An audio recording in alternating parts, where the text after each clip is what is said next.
membuat keyakinan kelas agar pembelajaran kita nanti dari awal sampai dengan akhir pembelajaran setiap harinya dapat dengan lancar. Nah, nanti untuk membuat keyakinan kelas, Zulani akan membagikan ini nanti tugasnya. Anak-anak akan membuat pohon. Pohonnya adalah pohon cita-cita. Mana ini nanti akan membuat pohon seperti yang kita gambarkan. Setelah itu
pembelajaran berlangsung. Setuju?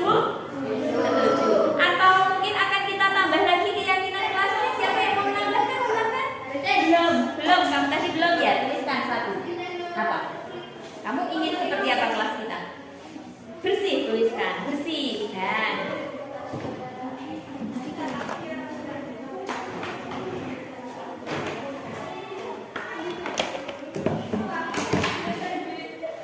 Setelah itu kamu tempelkan di kuasirnya di papan jaga.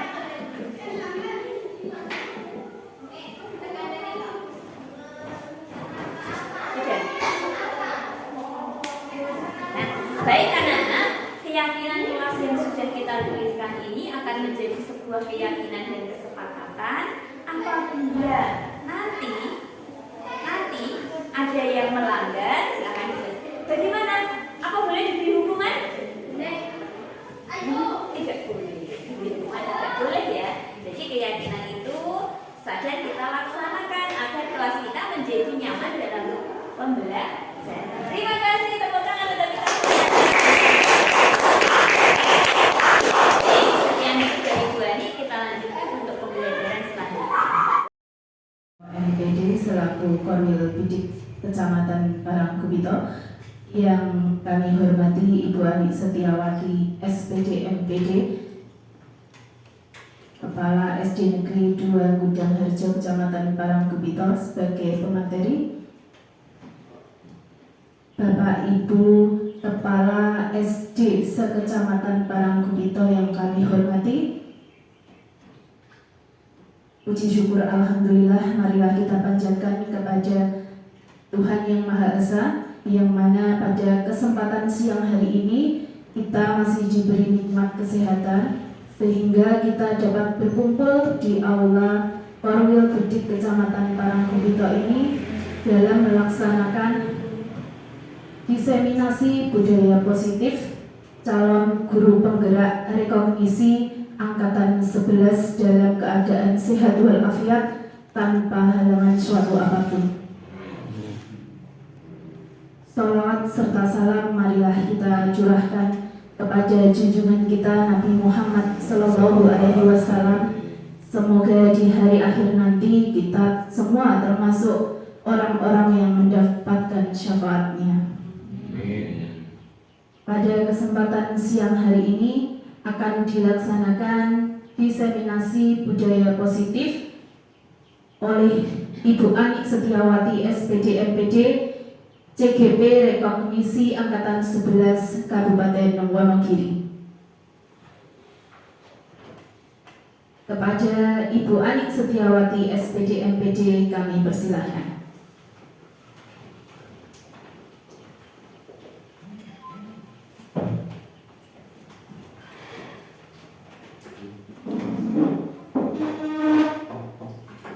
Terima kasih atas waktu yang diberikan kepada diri saya. Assalamualaikum warahmatullahi wabarakatuh.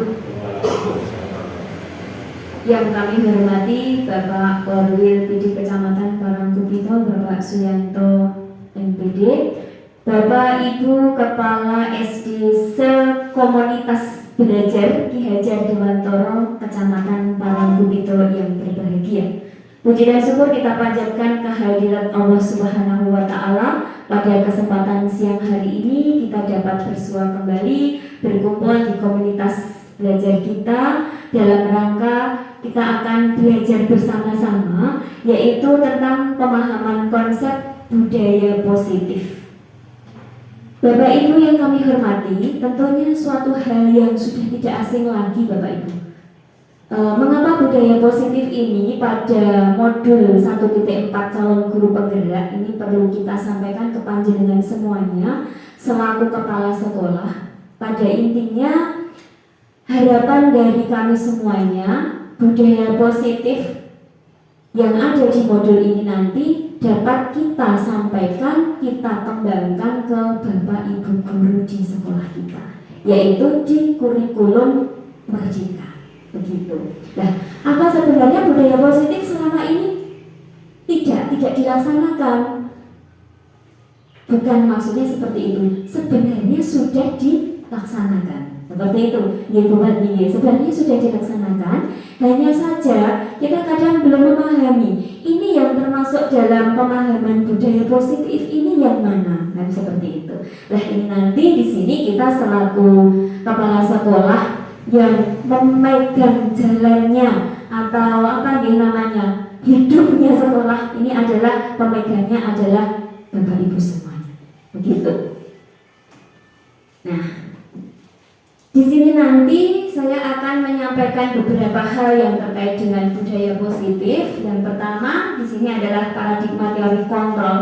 Bagaimana kita nanti sebagai guru, sebagai kepala sekolah dapat mengontrol dalam diri kita. Kontrol itu dianggap oleh Bapak Ibu nih.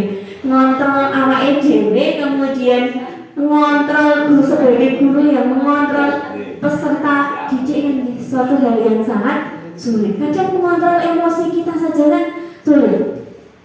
Tahu anak didik terlambat, oke? Betul-betul.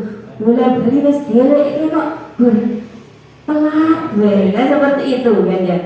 Atau mungkin Bapak Ibu guru yang ada di sekolah kan seperti itu.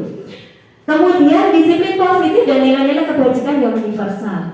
Apakah nanti disiplin positif ini sebenarnya sudah kita laksanakan atau belum? Nanti kita akan melihat, saya akan memutarkan video. Kalau nanti kita sudah memutar, oh jangan ini aku harus melakoni, perang mudeng loh jangan ini, oh itu yang termasuk dalam budaya disiplin positif. Kemudian terkait dengan hukuman, penghargaan, hukuman itu diperbolehkan tidak toh untuk peserta didik. Kemudian penghargaan itu juga diperbolehkan tidak tahu di kurikulum merdeka ini. Nah ini. Kemudian nanti juga segitiga restitusi, suatu pemecahan masalah yang kita dapat di sekolah kita yang akan kita selesaikan menggunakan segitiga restitusi.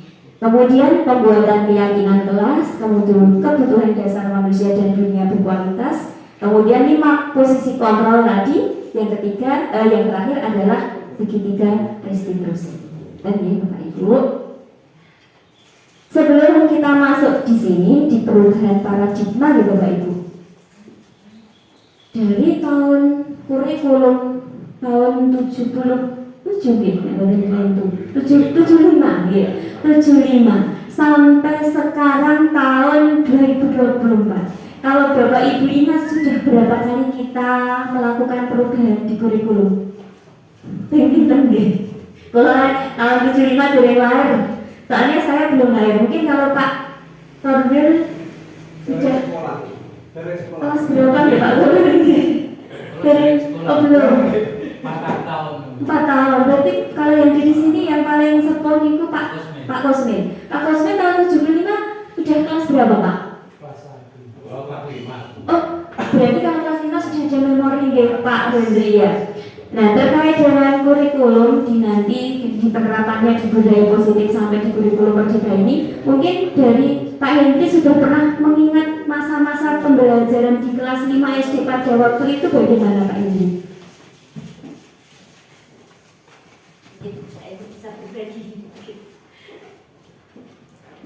Untuk pembelajaran di tahun 75, waktu itu saya kelas 5 SD. Ini dulu waktu misalnya saya untuk matematika atau pelajaran yang lain, misalkan yang saya ingat itu untuk pelajaran IPS saja. Pelajaran IPS itu kita bisa menghafalkan, menunjukkan misalnya peta buta. Ini di Pulau Kalimantan itu kita bisa menunjukkan bahwa di sini ada Pontianak itu letaknya di kota ini. Terus Sungai Mahakam di kota ini itu bisa karena kita sudah diajari untuk membuat peta buta itu dengan skala. Jadi peta yang besar, terus kita di buku gambar itu membuat skala peta-peta. Jadi untuk menentukan kota letaknya itu sudah tidak pas, tapi sudah bisa mirip dengan gambar. Benar seperti itu. Terima kasih Pak Hendri. Jadi memang pada waktu itu Pak Hendri sudah kelas 5, sudah ada gambaran pembelajaran pada saat itu. Nah, pada saat itu ketika Bapak Ibu menjadi seorang murid gitu, tentunya kita sering mendapatkan hukuman gitu Bapak Ibu gitu. Nah, hukuman. Nah, di sini perubahan paradigma teori kontrol itu adalah sebuah pilihan teori terkait dengan nanti seorang guru yang dapat mengontrol muridnya, boleh tidak atau sebenarnya memberikan hukuman kepada peserta didik itu. Kemudian ilusi membuat merasa bersalah atau kritik dapat menguatkan sebuah karakter. Ketika kita dulu itu saya ingat nih Bapak Ibu, ketika saya SMP itu Bapak Ibu guru saya ketika mengajar matematika melemparkan penghapus juli dan mulai itu geragat jumlah mereka dapat sebagian kertas garis-garis dia akhirnya ternyata ingatan itu saya ingat sampai sekarang. Inilah ya ini mungkin ini berkaitan dengan ini terus akan membentuk sebuah karakter juga. Mungkin anak bisa akan meniru atau mungkin merasa dendam. Enten bagian jenengan perasaan kali Bapak Ibu guru jenengan dulu Bapak kayak ini mau ulang ke dia lah Apple sepatu dengan Indonesia canggih lah. Sekarang inilah dengan paradigma kita bagaimana nanti seorang guru akan agar memberikan apa nih budaya positif kepada peserta didik kita. Neng bocah sakniki nek dicolke tanpa ada sebuah napa nggih peringatan diucap belas. Nggih napa boten Bapak Ibu? Nggih, terlalu mungkin karena terlalu dimanjakan nggih.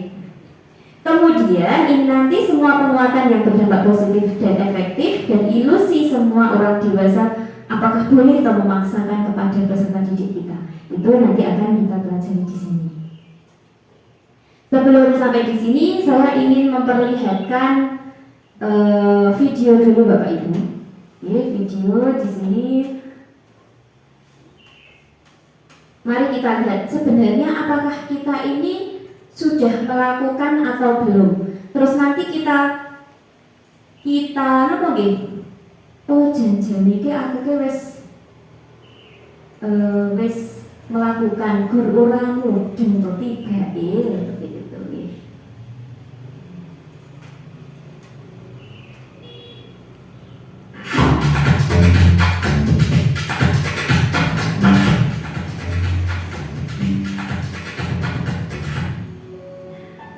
Ini contohnya sekolah favorit Bapak Ibu. Tapi kalau kita laksanakan di sekolah kita ini bagus.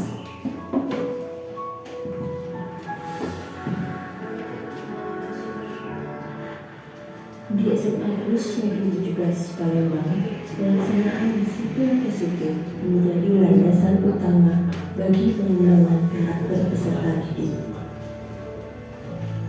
Piket wali kelas bukan hanya sekedar rutinitas harian, melainkan sebuah momen kita di hari.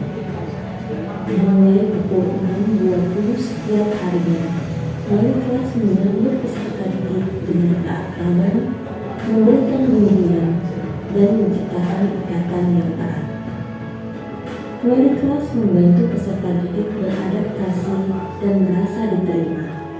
Setiap detail diperhatikan, termasuk pemeriksaan atribut, penampilan, dan kebersihan kopi sebagai pembelajaran nilai-nilai kebersihan diri dan kedisiplinan. Melalui piket wali kelas, SMA Plus Negeri 17 Palembang membentuk kebiasaan positif serta mengajarkan nilai-nilai kebersihan diri dan kedisiplinan pada setiap siswa. Apel penyebaran bendera pukul 6.30 juga merupakan sarana untuk membentuk karakter dan semangat kebersamaan di antara seluruh siswa. Pasukan pengibar bendera menjadi pilar kebanggaan sekolah, bertanggung jawab untuk memupuk rasa nasionalisme. Pelaksanaan piket kelas merupakan momen untuk membentuk kedisiplinan dan tanggung jawab diri. Assalamualaikum teman-teman. Kami dari tim Duta Cinta Lingkungan mengingatkan kepada teman-teman semuanya untuk selalu menjaga kebersihan dimanapun kalian berada, baik di dalam maupun di luar kelas. Hal-hal yang harus diperhatikan antara lain Satu, tidak membuang sampah sembarangan. Dua, tidak membuang sampah di dalam kelas kita. Tiga, tidak membuang sampah di dalam kelas. Kita harus menjaga kebersihan dan menciptakan lingkungan belajar yang nyaman sehingga dapat lebih berkonsentrasi dalam belajar. Sekian dari kami, terima kasih atas perhatiannya. Salam lingkungan.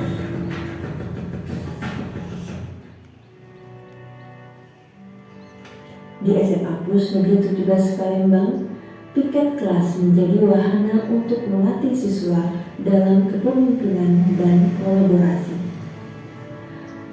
Pelaksanaan piket kelas juga memberikan kesempatan bagi peserta didik untuk belajar tentang tanggung jawab, keadilan, dan saling menghormati. Melalui pelaksanaan piket kelas, karakter siswa dibentuk untuk menjadi pribadi yang bertanggung jawab terhadap diri sendiri dan lingkungannya. Melepas sepatu bukan hanya sekedar rutinitas, melainkan simbol dari komitmen kami terhadap kebersihan dan kenyamanan di dalam ruang kelas. Melepas sepatu di dalam kelas menciptakan suasana yang lebih santai dan terbuka. Peserta didik merasa bebas, nyaman, dan lebih fokus saat mereka belajar. Hal ini adalah langkah kecil yang membuktikan bahwa perubahan kecil dapat menciptakan dampak besar dalam pengalaman belajar. Selain itu, kebiasaan melepas sepatu juga mencerminkan nilai-nilai kebersihan diri dan rasa tanggung jawab terhadap lingkungan. Siswa kami belajar bahwa kebersihan bukan hanya tugas pihak sekolah, tetapi juga tanggung jawab bersama untuk menjaga lingkungan tempat mereka belajar. Pagi yang tenang di SMA Plus Negeri 17 Palembang tidak hanya diisi dengan sibuknya aktivitas sekolah, tetapi juga dengan momen ketenangan dan introspeksi melalui kegiatan literasi pagi. Peserta berkumpul untuk mengeksplorasi kekayaan spiritual dan kegiatan kerohanian. Selain pembacaan Al-Quran, kegiatan literasi pagi mencakup doa bersama, zikir, dan refleksi spiritual sesuai dengan agama dan kepercayaan yang dianut. Duta Cinta Lingkungan hadir untuk mengajak seluruh siswa menjalankan tanggung jawab terhadap bumi yang kita huni. Dalam semangat kebersamaan, pemilihan sampah dilaksanakan, membuktikan bahwa tindakan kecil seperti ini memiliki dampak besar terhadap kebersihan dan kelestarian lingkungan sekolah. Pemilihan sampah merupakan bentuk tanggung jawab bersama, memberikan contoh praktis dalam menjaga kebersihan dan memberdayakan upaya daur ulang. Duta Cinta Lingkungan menginspirasi perubahan positif melalui tindakan nyata. Dari momen spiritual hingga kepedulian terhadap lingkungan, SMA Plus Negeri 17 Palembang mengajarkan kepada peserta didik tentang nilai-nilai positif dan tanggung jawab yang lebih besar. Bersama-sama, mereka membentuk masa depan yang lebih baik melalui tindakan nyata dan disiplin positif. Demikian Bapak Ibu, ketika kita melihat video tadi secara bersama-sama, kemudian kita feedback kembali kepada diri kita, sudahkah di sekolah Bapak Ibu melaksanakan seperti video yang tadi? Sebenarnya sudah kan, Nggih? Sebagian seperti upacara, kemudian seperti kegiatan kebersihan, kebiasaan kebersihan kita sebenarnya sudah. Dan himbauan dari Pak Korwil kemarin terkait dengan pembiasaan pagi itu ternyata masuk dalam disiplin positif, ingatan Pak Korwil. Tapi mungkin Pak Korwil juga kadang belum sadar nih Pak, kalau itu masuk dalam disiplin positif. Kalau itu kita laksanakan, kita jadwalkan dari hari Senin sampai dengan hari Sabtu kegiatan-kegiatan apa saja, kemudian kegiatan itu menjadi sebuah rutinitas dan menjadikan kita akan terbiasa, kan seperti itu, akan menjadikan kita disiplin secara tanpa paksa dan menjadi sebuah kebiasaan. Ini tadi contoh dari salah satu sekolah ya. Kemudian begini Bapak Ibu, kita akan melanjutkan lagi. Perubahan paradigma, stimulus, respon, dan teori kontrol ini. Di sini siapa toh yang akan memegang kontrol? Kemudian ada stimulus responnya, juga ada teori kontrolnya. Ketika tadi kita sudah melihat video yang kami tayangkan, nah ini ada kaitannya dengan Bapak Ibu selaku kepala sekolah, pengendali di sekolah begitu. Nah, kita mencoba mengubah orang agar berpandangan sama dengan kita. Ini di stimulus responnya. Kemudian di teori kontrolnya, kita berusaha memahami pandangan orang lain tentang dunia. Jadi ketika kita mempunyai sebuah harapan ataupun aturan, kita juga harus mempunyai kontrol. Nek aturan kayak gini kita propi nek kene apa matok dengan gitu, matok apa orang gitu. Intinya kita berusaha memahami pandangan orang lain tentang dunia seisinya.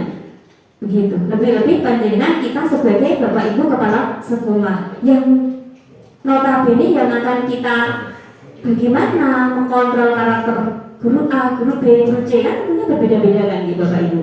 Kemudian perilaku buruk dilihat sebagai suatu kesalahan. Ketika sudah melihat ada peserta didik yang datang terlambat, kleru bikin nganti telat. Wah, kok telat panggil. Di sini semua perilaku dikontrolnya memiliki tujuan. Sebenarnya tujuannya ketika kita akan memanggil peserta didik ini, kan kita mempunyai tujuan unit menilai apik timbang dik ini ya, seperti itu.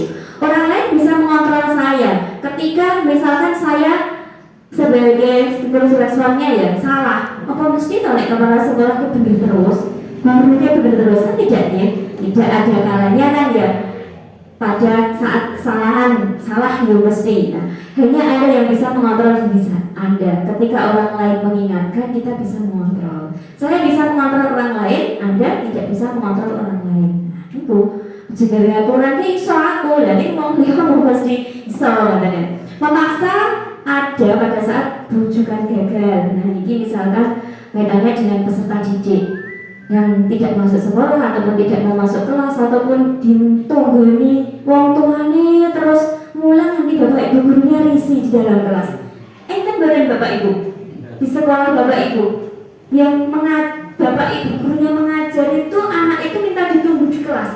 Ini ada dari sekolah Bapak Ibu saat ini masih ada, sudah tidak ada nih. Kalau dulu itu zaman saya jadi guru kelas 1 itu ada.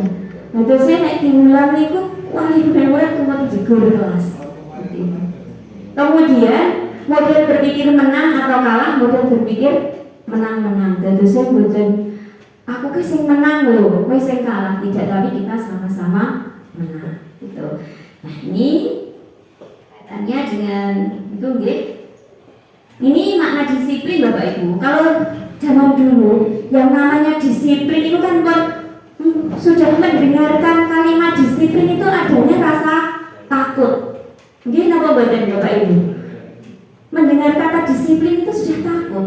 Disiplin loh, disiplin. Memakai esok itu disiplin. Sepatu nih harus kita disiplin. Nah, kita maknai dulu. Disiplin itu berasal dari bahasa Latin disiplina yang artinya adalah ternyata belajar Bapak Ibu. Disiplin itu artinya adalah belajar.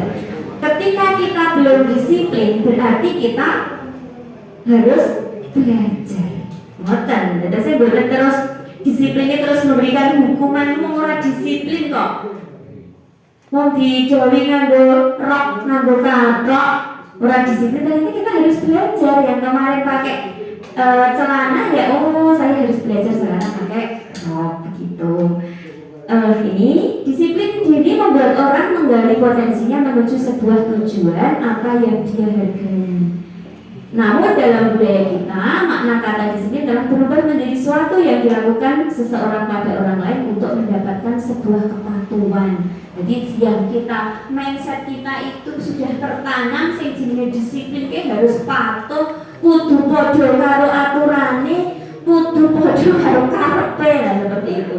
Kecenderungan umum adalah menghubungkan kata disiplin dengan ketidaknyamanan, bukan dengan apa yang kita hargai atau pencapaian suatu tujuan. Makanya ketika seseorang dan disiplin itu diterapkan, maka yang muncul di dalam hati akhirnya kedengkian, karena disiplin menjadi sebuah aturan. Nggih, napa mboten Bapak Ibu? Niku jenengan menanamkan sebuah disiplin ini bukan artinya bukan belajar. Terus aturan yang adanya hukuman akhirnya disengit. Ini apa itu Bapak Ibu? Enggak, disengit. Coba saja nanti jenengan punya aturan di sekolah. Di depan itu sudah ada keyakinan kelas yang terlambat, silakan untuk membuat. Kalau sekarang itu nggak boleh ya. Kalau dulu disuruh push up. Saya masih ingat SMA Negeri Batu itu boleh bus Purwokerto dari bilang tekan Batu niku nggih angel. Sampai setelah jam 7.15 menit budaya tanah guru BK saya sudah nyegat. Waliku tesikkan hubungi sekolahan, tesikkan nota buku perpustakaan. Nah, itu menjadi sebuah hukumannya kan di Bapak Nila seperti itu ya. Iya, hukuman, dan itu tidak diperkenankan kalau untuk sekarang. Itu ya Bapak Ibu. Akhirnya ya, dalam benak saya itu sampai sekarang masih teringatnya bukan teringat hal yang baik, tapi hal yang buruk. Aku biar di SMA tahu dihukum mergo telat. Menjadi sebuah hukuman karena kita disiplin. Kalau disiplin kita dihadirku sudah tidak dapat dimaafkan lagi kalau itu, karena hubungannya dengan aplikasi. Kita sudah, musuh kita bukan orang, tapi musuh kita adalah sistem. Jadi musuh kita adalah sistem. Nah, ini terkait kebijakan universal Bapak Ibu. Ini sifat-sifat positif manusia yang merupakan tujuan mulia yang ingin dicapai setiap individu. Jadi disiplin tadi ketika orang melakukan atau membuat kedisiplinan itu tujuannya sebenarnya adalah baik untuk mencapai tujuan tersebut. Nilai-nilai tersebut bersifat universal dan lintas bahasa, suku, bangsa, agama maupun latar belakang. Nah, ini sesuai dengan tujuan yang dituliskan oleh William Glasser pada teori kontrolnya. Kemudian dinilai kebajikan yang ingin dicapai oleh setiap anak Indonesia kita itu adalah dengan mengenalkan profil pelajar Pancasila seperti di kurikulum kita. Ini sebelum sampai di sini Bapak Ibu. Jadi apapun mandiri sebenarnya gitu. Itu menurut pemahaman Pak Basuki. Jadi memang tidak ada pemaksaan begitu ya Pak. Tidak terlepas dari perintah. Tidak terlepas dari perintah, tidak usah diperintah ya Pak Bas ya. Tapi selama ini kita kan menunggu junis, menunggu perintah. Nanti jangan-jangan mau melangkah salah begitu. Akan tetapi juga cakap buat memerintah dirinya sendiri. Nah ini sesuai dengan filosofi Ki Hajar Dewantara nih Bapak Ibu. Jadi apa yang disampaikan Pak Basuki tadi memang benar adanya, termasuk dalam penyusunan sebuah kurikulum tadi. Ketika kita menyusun sebuah kurikulum merdeka, berarti saat ini kan tombol ini bisa turun. Bu Indah kayak ngirim file pulang mau di-download juga sudah nggak bisa. Siapa tahu di sekolah Bu Indah memiliki karakter yang berbeda. Jadi nanti kalau kita sesuaikan dengan apa yang disampaikan Pak Bas, yang membuat soal sendiri, yang merancang sendiri, tetapi kita tetap patokan pada induknya, yaitu di Permendikbudristek. Kemudian kita mengembangkan sendiri sesuai dengan karakter sekolah kita dan kemampuan di sekolah kita sendiri. Luar biasa nih. Nah, niki Bapak Ibu yang sering kadang kita salah kaprah nggih. Ini terkait dengan hukuman dan penghargaan hukum. Bahwa penghargaan berlaku sama dengan hukuman dalam arti meminta atau membujuk seseorang melakukan sesuatu untuk memenuhi sesuatu tujuan tertentu dari orang yang meminta atau membujuk. Dorongan eksternal dan akan ada faktor ketergantungan beberapa dampak dari pemberian sebuah penghargaan. Maksudnya ini ngeten. Mungkin Bupati bisa memberikan sebuah contoh antara hukuman dan penghargaan. Monggo Bupati.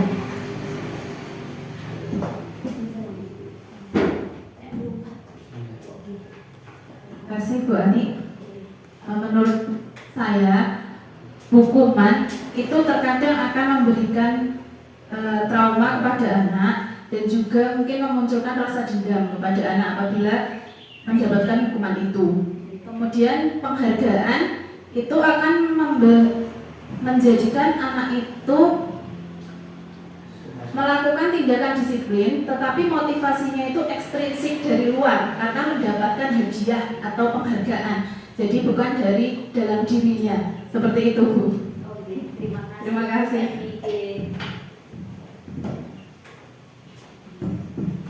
Terima kasih Bu Parmi, jadi sudah menjelaskan apa yang menjelaskan perbedaan hukuman dan tadi apa itu penghargaan dan konsekuensinya. Jadi apa yang disampaikan Bu Parmi tadi benar adanya di Bapak Ibu. Ketika kita memberikan sebuah hukuman kepada anak itu akan menjadi catatan Bu. Sampai kapanpun akan teringat nih. Kan kadang anak juga akan menjadi trauma, kan intinya seperti itu. Dan saya yakin di sekolah kita masih adakah Bapak Ibu guru yang melakukan hukuman kepada anak-anak sampai saat ini? Sudah tidak ada nih Bapak Ibu, sudah tidak ada. Hukuman itu sepele loh, mencatat 100 kali di dalam buku kalimat saya tidak akan terlambat lagi karena terlambat sekolah. Ini termasuk dalam hukuman atau mungkin membuat janji begitu. Murid disuruh untuk mengenakan sepatu seharian di sekolah karena tidak mengenakan sepatu hitam. Disuruh untuk ini tidak mengenakan deh. Biasanya kalau yang dicontoh itu murid itu adalah ke sekolah tidak menggunakan sepatu berwarna hitam. Dan seharusnya sepatu yang dipakai adalah karena bajunya pramuka, sepatunya warna hitam. Dan akhirnya diberi hukuman tidak boleh memakai sepatu seharian selama pelajaran. Itu juga akan menjadi ingatan tersendiri bagi anak. Seperti itu. Nah, konsekuensinya yaitu, nah itu adalah konsekuensinya.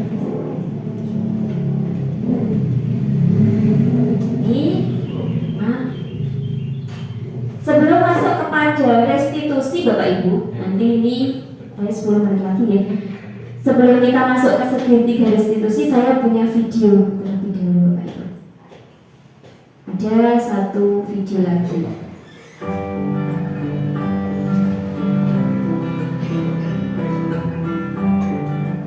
Memiliki anak yang dapat mengontrol diri dengan baik dan bertanggung jawab adalah impian kita semua. Disiplin positif adalah salah satu metode yang bisa dipakai untuk mewujudkannya. Inti dari disiplin positif di lingkup pendidikan adalah pendekatan untuk mendidik dan membina peserta didik yang bertumpu pada upaya membangun pemikiran dan perilaku positif, di mana dalam pelaksanaannya ada kebebasan dan aturan yang disepakati. Saat berdialog dengan para pendidik, hampir seluruhnya punya kesamaan, pernah mengalami terlambat ke sekolah, tidak mengerjakan PR, bolos, berkelahi, dan berperilaku tidak tepat lainnya. Akibatnya, mereka mendapat hukuman seperti membersihkan ruangan kelas, lari keliling lapangan, dipukul, dicubit telinganya, dipermalukan, dan lain sebagainya. Pengalaman tersebut kemudian tanpa disadari diterapkan kembali pada anak didiknya. Kemudian hal ini akan terus berulang, diwariskan dari generasi ke generasi. Hukuman pada umumnya menyebabkan rasa sakit secara fisik, emosional, atau bahkan keduanya. Istilah corporal punishment meliputi hukuman fisik dan non-fisik yang bertujuan menyakiti atau menimbulkan rasa tidak nyaman. Contoh hukuman fisik, memukul, menampar, dan menendang. Sedangkan hukuman non-fisik diantaranya meremehkan, menghina, atau mengancam. Apakah setiap perilaku anak yang tidak tepat harus selalu direspon dengan hukuman? Disinilah pentingnya bagi kita memahami tahap perkembangan anak agar dapat merespon perilaku mereka dengan tepat. Setiap anak memiliki kecepatan pertumbuhan yang berbeda-beda. Sangat penting bagi pendidik untuk memahami dengan baik konsep tumbuh kembang anak agar dapat memegangnya sebagai prinsip dasar proses mendidik. Anak usia balita biasanya senang berlarian. Sementara anak usia sekolah dasar cenderung lebih mempercayai guru dan teman-temannya. Kemudian anak SMP yang ada di masa pubertas senang mencoba hal baru dan sedang mengembangkan identitasnya. Apa yang dilihat dan didengar secara terus-menerus akan menjadi keyakinan bagi mereka dan sekaligus membentuk ekspresi serta perilakunya. Lalu, bagaimana mengatasi konflik ketika perilaku anak tidak sesuai dengan harapan orang dewasa? Konsekuensi logis di dalam disiplin positiflah jawabannya. Konsekuensi logis adalah konsep paling dasar dalam logika. Dalam pendidikan, konsekuensi logis fokus pada solusi. Anak akan diajari mentaati aturan atas dasar kesadaran dan tanggung jawab. Anak juga mendapat penjelasan mengenai konsekuensi tindakan dan empati. Ada 2 syarat kondisi dan 4 prinsip dalam penerapan konsekuensi logis. 2 syarat kondisinya yaitu membangun koneksi sebelum mengoreksi perilaku dan selalu bertanya bukan menasehati. Kemudian 4 prinsipnya adalah 1. Beralasan, 2. Berkaitan, 3. Menghargai, 4. Membantu. Dengan arahan konsekuensi logis ini, pendidik tetap harus secara konsisten memberi dukungan yang positif kepada peserta didik. Merasakan pujian dan cinta dari orang lain seperti guru, orang tua, dan teman-teman membuat anak terdorong untuk berperilaku baik dan positif. Kalimat seperti, "Saya telah melihat kerja kerasmu. Saya percaya bahwa kamu dapat melakukan yang lebih baik ke depannya." Semangat seperti itu tentu akan sangat berarti bagi anak. Beberapa hal yang perlu diperhatikan saat memberikan dorongan positif diantaranya, mata dan nada suara kita sangat penting dalam menyampaikan pesan. Hindari membandingkan anak, fokuslah pada kekuatan dan perilaku positif mereka, dan ajaklah anak untuk melihat kesalahan sebagai salah satu proses belajar. Beberapa prinsip dasar dapat digunakan dalam pelaksanaan disiplin positif sehari-hari. Di antaranya yaitu, pastikan kita selalu mendengarkan sebelum memberikan pendapat atau keputusan. Bedakan antara perilaku dengan kepribadian anak. Kembangkan rasa saling menghargai. Jangan sungkan memberikan dorongan atau pujian. Dan pastinya, gunakan konsekuensi logis dalam mengatasi perilaku anak. Semua upaya yang kita lakukan bertujuan untuk membuat lingkungan berkembang dan belajar yang inklusif, aman, dan nyaman bagi anak. Situasi kondusif diharapkan dapat mendorong mereka mencapai prestasi yang setinggi-tingginya. Pendekatan disiplin positif sejauh ini telah menjadi metode yang mendukung agar anak dapat bertumbuh sesuai dengan potensinya dan membuat mereka dengan penuh kesadaran mengerti makna tanggung jawab atas pilihannya.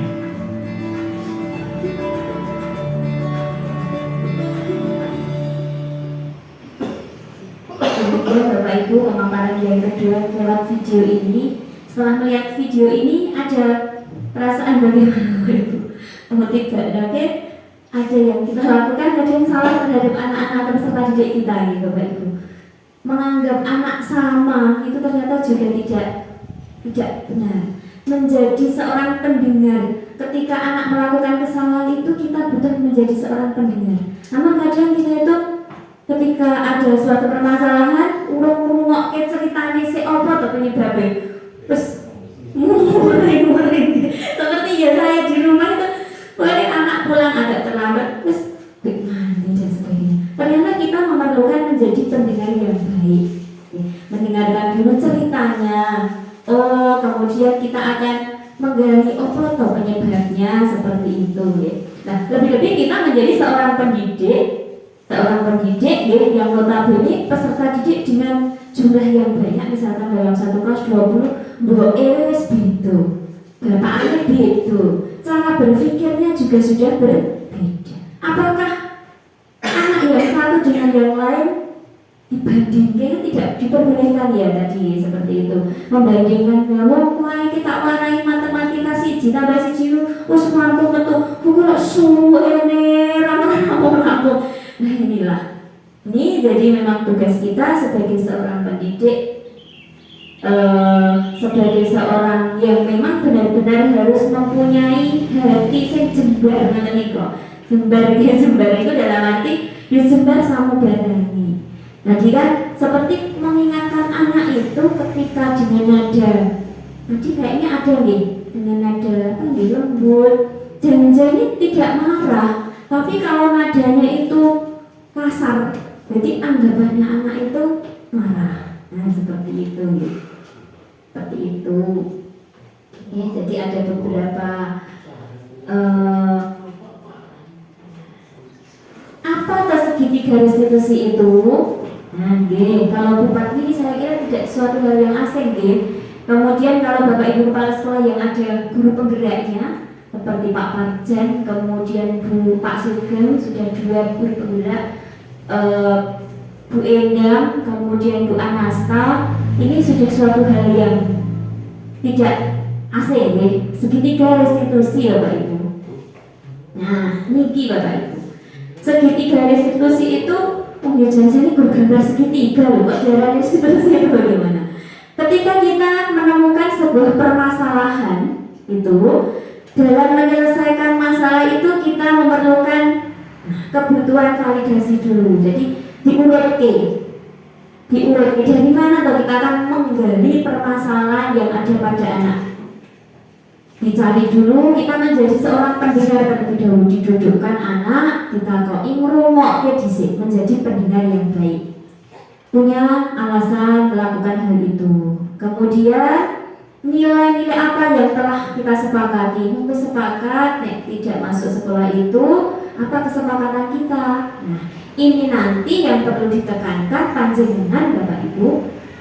Di dalam kelas itu kan ada beberapa aransi kelas, ada jadwal pelajaran, kemudian ada jadwal piket, ditambah lagi nanti adalah keyakinan kelas. Keyakinan kelas atau kesepakatan kelas ini dibuat berdasarkan keyakinan kita bersama, dibuat bersama, dilakukan secara bersama-sama. Kalau tidak mematuhi, tidak disiplin, ya kita konsekuensinya sesuai dengan apa yang sudah dituliskan dalam keyakinan kelas. Keyakinan kelas itu bisa nanti ditempel di tiap ruang kelas, kemudian bisa nanti anak-anak membuat seperti gambar itu, ini keyakinan kelas ditempelkan di situ, apa yang harus dipatuhi anak pada saat pembelajaran sehari-hari. Sampai di akhir yang ketiga di bawah itu adalah menstabilkan identitasnya. Nanti sampai dia mengatakan janjian ini akan menjadi orang yang seperti apa toh? Tek pengen tek koyok ini janjian kayak apa? Nah, jadi nanti sampai seperti itu di segi ketiga. Nah, ini langkahnya gitu Bapak Ibu.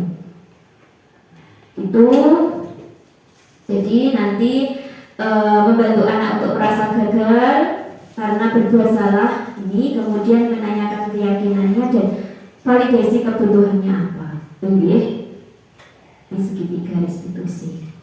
Ini kemarin saya mencoba karena memang ini adalah permasalahan yang terjadi di sekolah saya, memang benar ini anak kelas 5 itu beberapa hari tidak masuk. Bahkan ini itu di kelas 3 itu sampai 1 bulan nggak masuk. Akhirnya dia masuk tapi maunya masuk kelas 2. Terus nek kan lebu kelas 3 tidak mau. Jadi dia itu maunya itu masuk ke sekolah tapi ikut kelas 2. Padahal dia itu sudah kelas 3. Sampai gurunya Pak Feli jedek caranya bocah iki men iso mlebu. Akhirnya saya panggil, saya menjadi pendengar yang baik. Coba to tak rungokne apa to penyebabnya? Cerita. Nah, ternyata dari cerita versinya ini dengan orang yang dituduhkan kan berbeda. Kita juga harus menjadi pendengar yang satunya lagi. Jadi permasalahan lagi, oh tidaknya permasalahannya karena dia setelah ditanya takut dengan sama temannya di kelas 3. Yang kedua takut sama gurunya. Dan terus saya ngerti Pak gurunya ini pun hibras lebih ini betul mekakan. Sehingga dia saya nuntutkan di kelas 2 dengan pelajaran kelas 3. Jadi Bu ini ku melayu ke kelas 3. Mau sih mbak ulang ke apa Pak Fendi? Itu tak gini yang kelas 2. Seperti itu. Alhamdulillah sampai sekarang dia sudah naik ke kelas 4. Saat ini bersama Bu Kisti aman. Nah, jadi pacarnya apa dia Pak Bu? Kalau sampai kita mengeluarkan anak kan dia betul pas betul barang lah. Akhirnya dia dengan ini namanya itu dari namanya siapa Bandeng Bingung sampai diganti namanya Cinta. Belum sampai judek pun badan pirang-pirang sasi badan kurang lebet. Ririn akhirnya menjadi Cinta dan sekarang di kelas 4 jadi Ririn kembali. Nggih, mungkin cukup-cukup minum kan jadi jeneng wis belum sekolah. Sampai lah. Ini pengalaman tiba-tiba kayak gini gitu. Terus yang bawah ini kemarin saya yang bawah ini baru saja ini yang tidak mau masuk kelas beberapa hari. Mau pakai ragil lebu kelas tiba guru pengen dhek buka kelawange dhisik dhewe. Nek kedisian gurune ya nesu, janjine ki apik wong sregep. Kedisian Pak Kebon ya nesu, kedisian kancane ya ora meneri. Tapi alhamdulillah ini dengan pendekatan segitiga restitusi akhirnya Gibran ini sekarang sudah mau meskipun dia tidak membuka kunci. Jadi nggih saya wong ibu nek ngajak ibuke jam 6 malam sekolah dibuka kunci. Tapi kan diberi nanti kalau orang lain yang membukakan dia nggak mau. Nah, jadi ini dia ketika kita menjadi seorang pendidik suatu hal yang saya kira jenengan masih banyak permasalahan di sekolah panjenengan Bapak Ibu. Tidak hanya itu, hanya sebagian contoh saja. Nah di sini nanti kita akan menggunakan tabel T dan Y. Bagaimana pendalaman keyakinan di kelas ini nanti menggunakan apa itu tabel T dan Y, jadi seperti angka Y, seperti huruf Y, terdengar, kemudian terlihat dan berperilaku. Nah ini tadi perbedaannya peraturan dan keyakinan Bapak Ibu. Nah ini tadi yang saya sampaikan ke panjenengan di kelas diharapkan di kurikulum merdeka ini kita adalah membuat sebuah keyakinan kelas.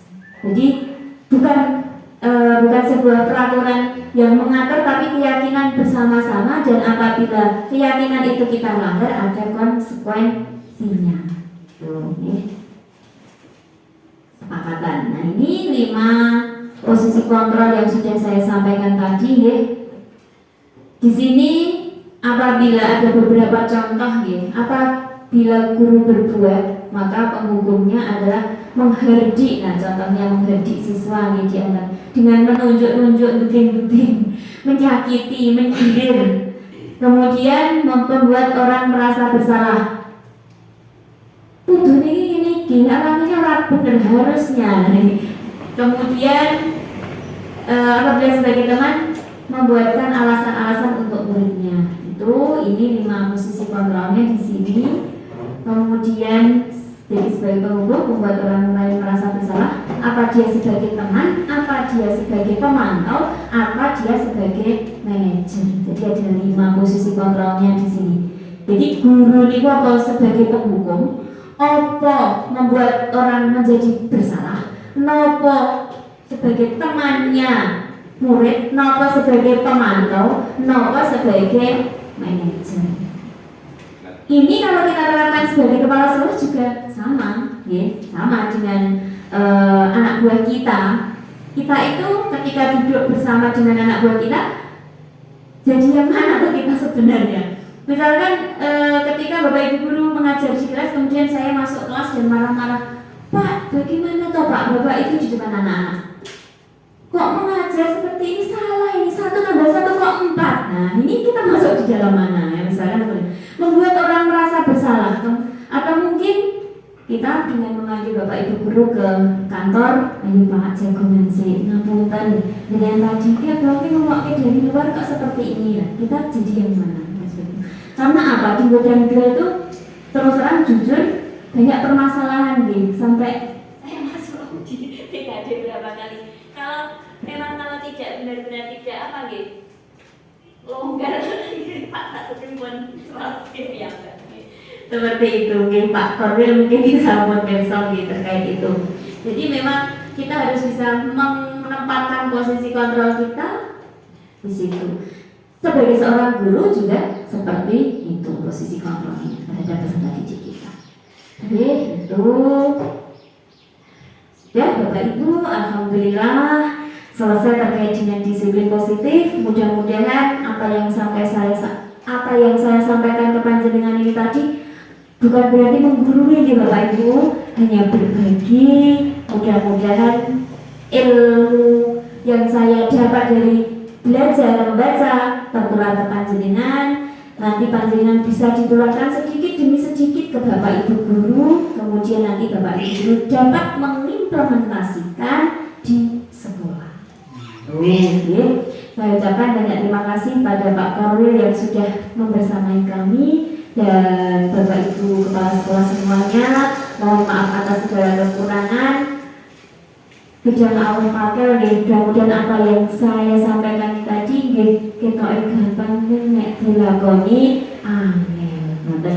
Itu saja, mohon maaf atas segala kekurangan. Bila berkenan hidayah. Wassalamualaikum warahmatullahi wabarakatuh. Waktu saya kembalikan ke Bu Fati sebagai pembahasan.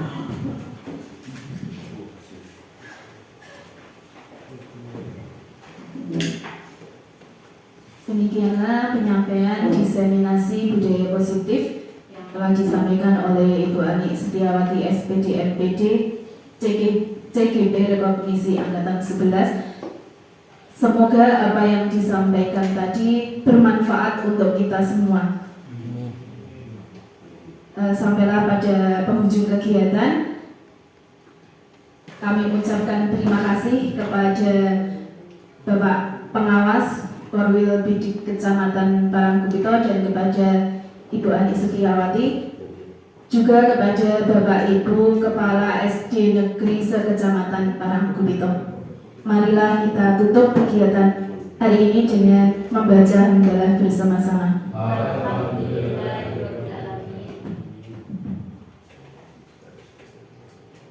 Demikianlah kegiatan diseminasi disiplin positif sudah selesai.